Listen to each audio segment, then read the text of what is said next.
கிறிஸ்துவுக்குள் பிரியமானவர்களே, இந்த மனமகிழ்ச்சியின் நேரம் என்ற நிகழ்ச்சியின் மூலமாக உங்களை சந்திப்பது மிகப்பெரிய ஒரு மகிழ்ச்சி.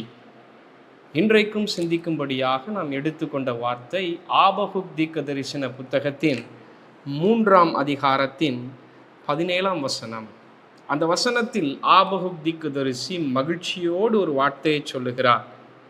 அத்திமரம் துளிர் விடாமல் போனாலும், திராட்சை செடிகளில் பழம் உண்டாகாமற் போனாலும், ஒலிவ மரத்தின் பலன் அற்று போனாலும், வயல்கள் தானியத்தை விளைவியாமற் போனாலும், கிடையில் ஆட்டு மந்தைகள் முதலற்று போனாலும், தொழுவத்தில் மாடு இல்லாமற் போனாலும், நான் கர்த்தருக்குள் மனமகிழ்ச்சியாயிருப்பேன். ஒரு மகிழ்ச்சியின் வார்த்தையை ஆபகுக் தீர்க்கதரிசி சொல்லி நமக்கு வைத்திருக்கிறார்.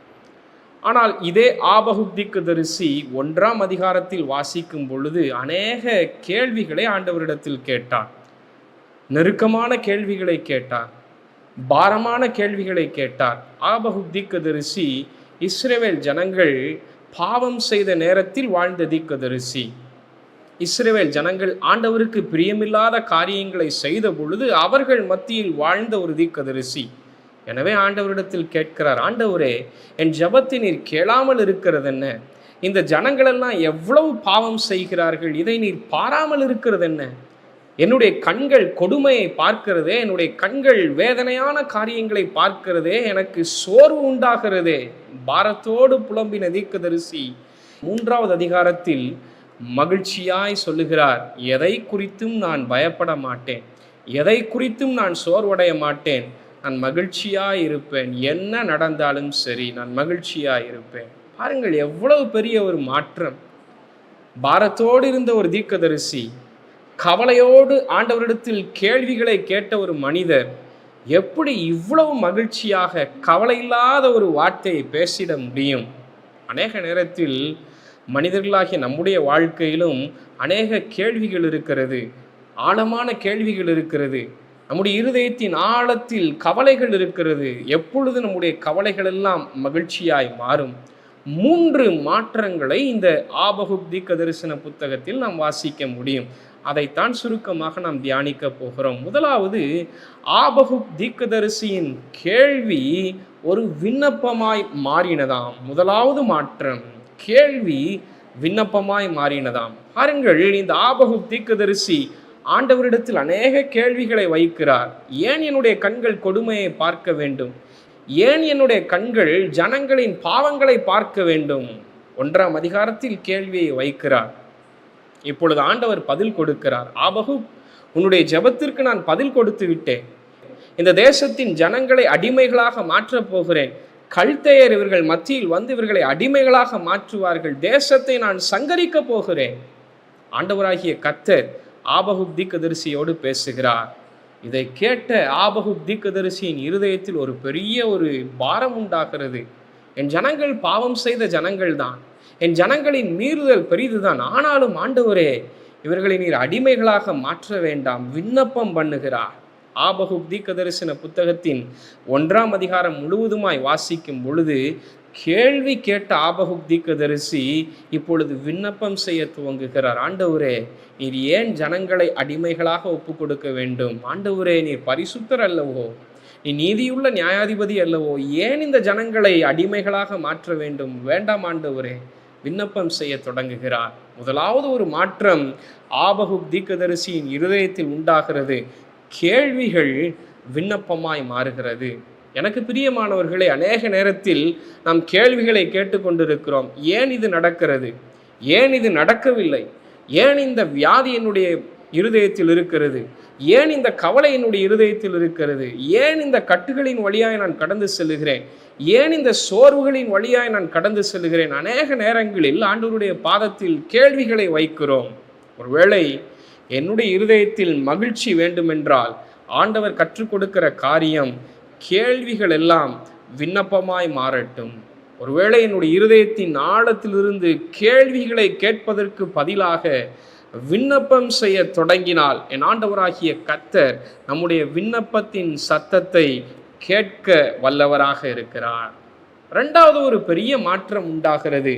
ஆபகுக் தீர்க்கதரிசன புத்தகத்தின் 2ஆம் அதிகாரத்தின் முதல் வசனம் சொல்லுகிறது, நான் என் காவலில் தரித்து அரணில் நிலை கொண்டிருந்து அவர் எனக்கு என்ன சொல்லுவார் என்றும் அவர் என்னை கண்டிக்கும் போது நான் அவருக்கு என்ன உத்தரவு சொல்வேன் என்றும் கவனித்து பார்ப்பேன். நான் காத்திருப்பேன். கேள்விகள் காத்திருப்பாய் மாறுகிறது. ஆபகுக் தீர்க்கதரிசி கேள்வியை கேட்டார். உண்மைதான் ஆண்டவரே, இது ஏன் நடக்க வேண்டும்? ஆண்டவரே, இந்த காரியங்கள் எல்லாம் ஏன் சம்பவிக்க வேண்டும்? ஆண்டவர் பதில் கொடுத்தார். ஆண்டவர் தேசத்தை நான் சங்கரிப்பேன் என்று சொன்னார். எனவே ஆபகுக் விண்ணப்பம் செய்ய தொடங்கினார். கேள்விகள் எல்லாம் விண்ணப்பமாய் மாறினது. இப்பொழுது விண்ணப்பம் செய்த ஆண்டவரிடத்தில் பதிலை எதிர்பார்த்து காத்திருக்கிறார். கேள்வி காத்திருப்பாய் மாறினது. ஒருவேளை என்னுடைய இருதயத்தின் ஆழத்திலும் உங்களுடைய இருதயத்தின் ஆழத்திலும் அநேக கேள்விகள் இருக்கலாம். சில கேள்விகளுக்கு நமக்கு விடை கிடைக்கலாம், சில கேள்விகளுக்கு விடை இல்லாமல் போகலாம், சில காரியங்களுக்கு பதில் இல்லாமல் போகலாம். ஆனால் வேதம் நமக்கு கற்றுத்தருகிறது, என்ன ஆனாலும் ஆண்டவருடைய பாதத்தில் காத்திருப்பதற்காகவே நாம் அழைக்கப்பட்டிருக்கிறோம். அவருடைய பிரசன்னத்தில் காத்திருப்பது எவ்வளவு மகிழ்ச்சியான ஒரு காரியம். ஆண்டவரே, என்னுடைய வாழ்க்கையில் ஆசீர்வாதத்தை தாரும் என்று அவருடைய பாதத்தில் விண்ணப்பம் செய்து காத்திருப்பது ஒரு பெரிய மகிழ்ச்சியான அனுபவம். ஒருவேளை உங்களுடைய வாழ்க்கையில் மகிழ்ச்சி வேண்டுமா, உங்களுடைய இருதயத்தில் மகிழ்ச்சி வேண்டுமா, சமாதானம் வேண்டுமா, கேள்விகளை கேட்பதற்கு பதிலாக, கேள்விகளை ஆண்டவருடைய பாதத்தில் வைப்பதற்கு பதிலாக ஆண்டவருடைய பாதத்தில் அமைதியாக காத்திருங்கள். ஒரு நீண்ட காத்திருப்பை இந்த ஆபகுக் தீர்க்கதரிசி செய்கிறார். எவ்வளவு பெரிய ஒரு மகிழ்ச்சியான ஒரு காரியம், எவ்வளவு பெரிய ஒரு அனுபவம். கேள்வி காத்திருப்பாய் மாறுகிறது. எவ்வளவு பெரிய ஒரு மாற்றம். மூன்றாவது ஒரு பெரிய மாற்றத்தை பார்க்க முடியும்.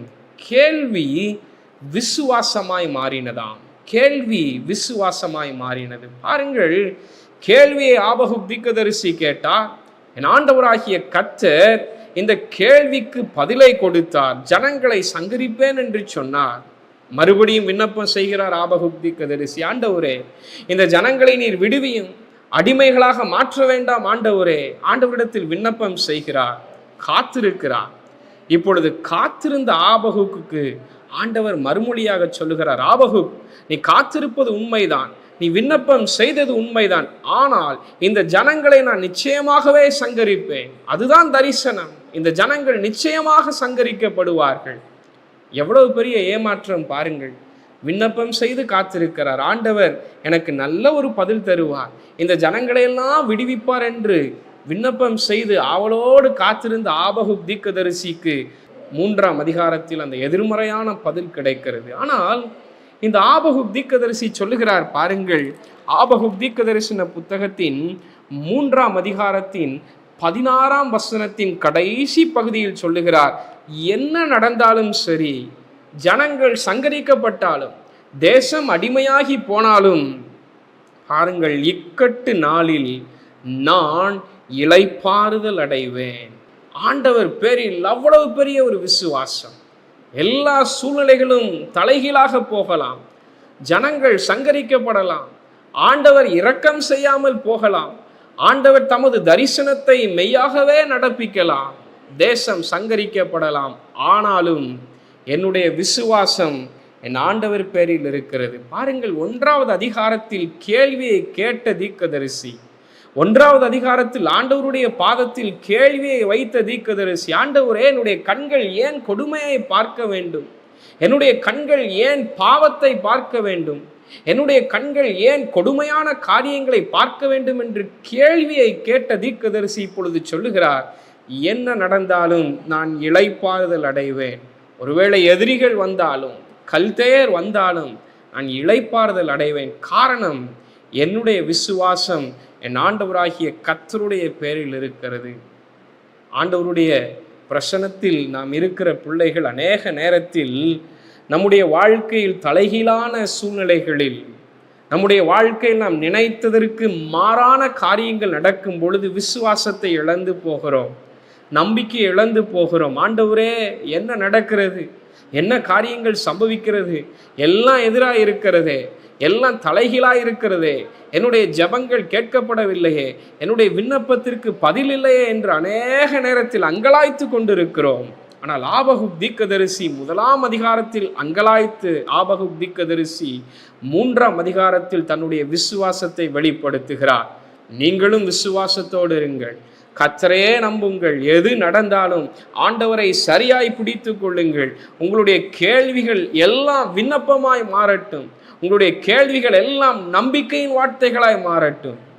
இதையெல்லாம் செய்யும் பொழுது நீங்களும் சொல்ல முடியும், என்ன நடந்தாலும் சரி, அத்திமரம் துளிர் விடாமற் போனாலும் சரி, திராட்சை செடிகளில் பழம் உண்டாகாமற் போனாலும் சரி, ஒலிவ மரத்தின் பலனற்று போனாலும் சரி, கிடையில் தானியங்கள் விளைவியாமற் போனாலும் சரி, கிடையில் ஆட்டு மந்தைகள் முதலற்று போனாலும் சரி, நான் கர்த்தருக்குள் மனமகிழ்ச்சியாயிருப்பேன். நீங்கள் சொல்ல முடியும், நீங்கள் சொல்ல முடியும். மனமகிழ்ச்சியின் ஆண்டவர் உங்களை அப்படியே ஆசீர்வதிப்பாராக.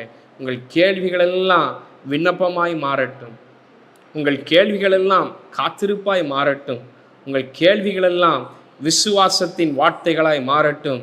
ஆண்டவர் உங்களை நிச்சயமாய் ஆசீர்வதிப்பார். கண்களை மூடி நாம் செபிக்கலாம். பரிசுத்தமுள்ள எங்கள் அன்பு தகப்பனே, அநேக நேரத்தில் இந்த ஆபகுக்கை போல கேள்விகளை கேட்டுக்கொண்டிருக்கிறோம். எங்கள் வாழ்க்கையில் நாங்கள் சந்திக்கிற பிரச்சனைகளுக்கு மத்தியில் கேள்விகளை கேட்கிறோம், அநேக கேள்விகளை நாங்கள் கேட்டுக்கொண்டிருக்கிறோம். ஆண்டவரே, இன்றைக்கு எங்கள் கேள்விகள் எல்லாம் விண்ணப்பமாய் மாறட்டும் அப்பா. விண்ணப்பத்தின் ஆவியானவர் எங்களுக்காக நீர் வாக்கு கடங்காத பெருமூச்சுகளோடு விண்ணப்பம் செய்து கொண்டிருக்கிறீர். எங்களுடைய விண்ணப்பங்களின் சத்தத்திற்கு நீர் பதில் கொடுப்பீர் என்று நாங்கள் விசுவாசிக்கிறோம். எங்கள் கேள்விகள் எல்லாம் காத்திருப்பாய் மாறட்டும். ஆண்டவரே, உம்முடைய பாதத்தில் நாங்கள் காத்திருக்கட்டும். எங்கள் வாழ்க்கையின் ஆசீர்வாதத்திற்காக நாங்கள் காத்திருக்கட்டும் தகப்பனே. எங்கள் காத்திருக்குதல் எல்லா ஆசீர்வாதமாய் மாறட்டும். ஆண்டவரே, எங்கள் கேள்விகள் எல்லாம் விசுவாசத்தின் வார்த்தைகளாய் மாறட்டும், நம்பிக்கையின் வார்த்தைகளாய் மாறட்டும். எங்கள் துக்கங்கள் எல்லாம் மகிழ்ச்சியாய் மாறட்டும், எங்கள் வேதனைகள் எல்லாம் மகிழ்ச்சியாய் மாறட்டும். நீர் எங்களை மனமகிழ்ச்சியாய் மாற்றுவீராக. மீட்பர் இயேசுவின் மூலமாய் செபிக்கிறேன் ஜீவனுள்ள நல்ல பிதாவே. ஆமேன், ஆமேன். கர்த்தர் உங்களை ஆசீர்வதிப்பாராக.